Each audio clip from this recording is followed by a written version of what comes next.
So this is a Soviet Shilka, really cool, very mass-produced anti-air system that has a quad 23 millimeter autocannon right there to engage low-flying aircraft.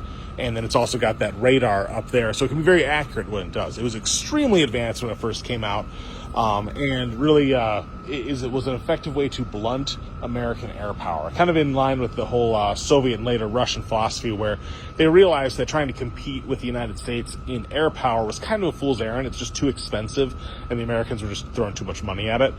Whereas what they were able to do instead is invest in a lot of area denial weapons. You've got the autocannons here. We've got a lot of surface-to-air missiles, things that, because it turns out it's a lot easier to knock out enemy aircraft rather than try and win a dogfight against American jets. But this kind of faded away as, a lot of the newer Air Force technology is really, really good. And you don't need to be as low-flying to be as effective like you see here. But you still see them on the battlefield quite a lot. For one, it's a very multi-purpose. Like, this could be a direct fire weapon system. These quad cannons can be used as infantry support to just hammer defensive positions and support and suppress and do all the stuff that any sort of support by fire would need to do.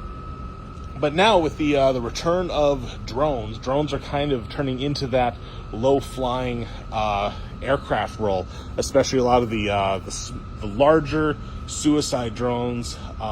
You want to be able to engage those from far away, so you can have that autocannon. You can have this system that can protect an area from a lot of those those glide bombs that you see a lot of. So I'm sure these are still going to be on the battlefield for many, many, many years to come, and it may serve as an interesting template to create the next generation of anti-air capabilities. If you can shrink this down and maybe optimize it and calibrate the radar more for smaller quadcopters and stuff like that, you may see a very effective package that can, similar to this but smaller, maybe even vehicle mounted, that can engage drones so that you're not as vulnerable to all those FPV suicide drones, and you can just knock them out of the sky a little bit easier.